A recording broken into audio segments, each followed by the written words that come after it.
And some days are just busy, like you have to maybe go to a doctor, or you have like a little party from the kindergarten or whatnot. And that's stuff that's important to me, like it might sound funny to some people, but it's super important to me. Yeah.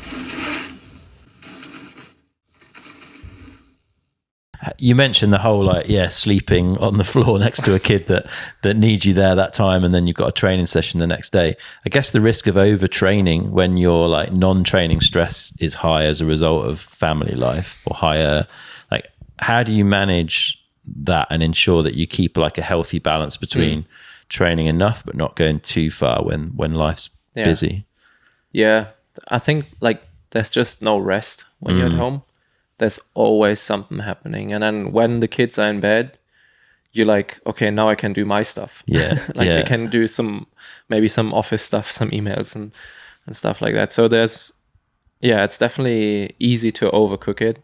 And we just recently added building a house to the project list. So of course, yeah, that was too much time on hand. And we're trying to do it ourselves, obviously. Yeah, why not? Because we love a good craft. So but there's no pressure there, so that's good. Okay. And I just do something whenever it's possible.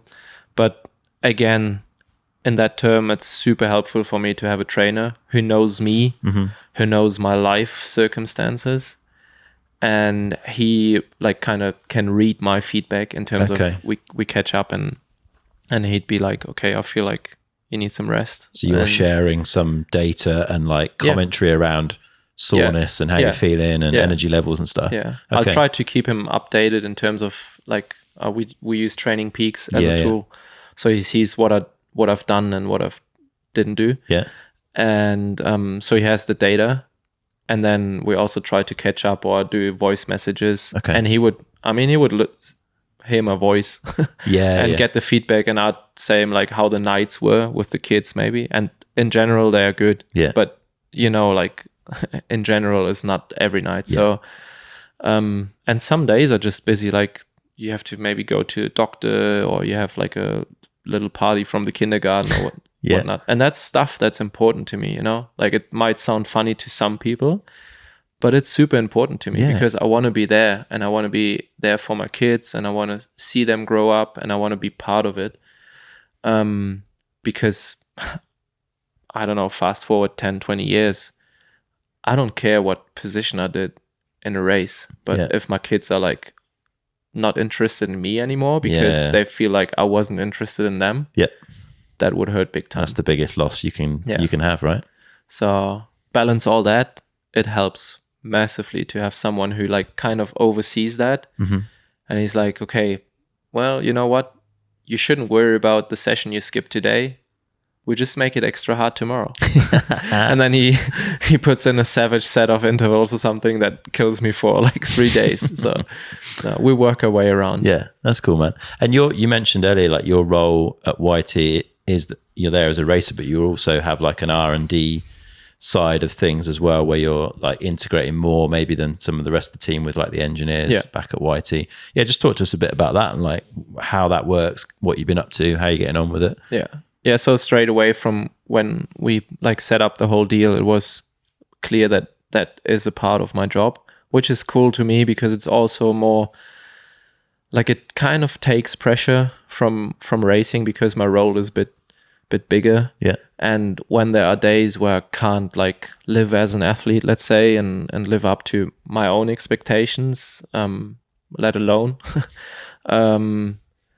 I feel like, okay, there's more to my role here. Like I shouldn't worry about it too much. And everyone of the team is aware of it too. So that being said, the team is super supportive with me being a family man. Like if family is like in trouble, like if there's fire at home, everyone would understand if I stay home. Yeah. They respect that. They support me in that. So like really, really a massive thank you to the whole team for that. I think that's pretty unique.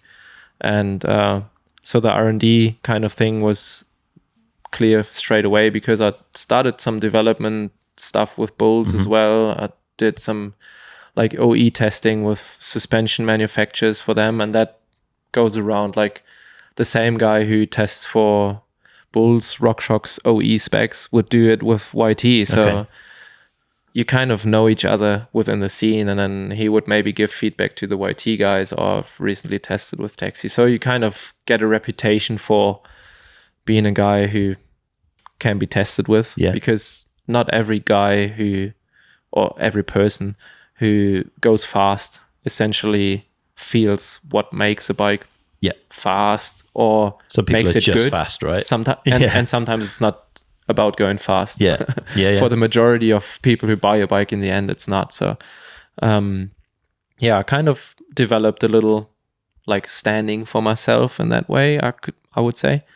And YT sees that and sees the benefit and need for them as a brand to have people like that. With in the first place, who's amazing with that stuff. Maybe, I don't know, like definitely the most amazing person I've ever seen doing that stuff. Like what he feels is pretty crazy. So also being friends with he obviously reported that to YT, that I would be a good addition to that, because it's too much work for one person alone. So he pushed for that essentially. And so I started working with them. Not many projects yet, as things are still fresh, and kind of the whole racing side of things needed to find its feet. But like it comes down to like, if there's a new bike to be developed and you ride a pre-production bike, just to try it in terms of if it's strong enough, or where stuff would fail, or what the problems would be. To like trying different things on the bikes, like geometry wise or like suspension wise. And then also just small stuff like try a different headset cup, because we want to spec this and ride it as hard as you can and see if it outlasts the other one, or if it fails earlier and stuff like that. And you just need people for that. So I'm happy to jump in on that and also give feedback on like the technical side of things the best way I can. As I learned a technical job in the industry, like in automotive, as an apprenticeship, and then for another year I worked there. So I have a sort of a technical background to understand processes and stuff like that. So that definitely helps me trying to get my head around solutions for making a bike better. Sweet. What was your role in automotive? What sort of stuff were you doing? I'd learned a job that's called mechatronic. So it's half like mechanic thing and half electrician. And I didn't develop a product myself. The company I was working for made like all sorts of electric, I have to find the words in English, but it's like fuel pumps, valves for like hydraulics and stuff like that. It's a pretty big company. And I sort of developed and built up and serviced machines who produce the product then.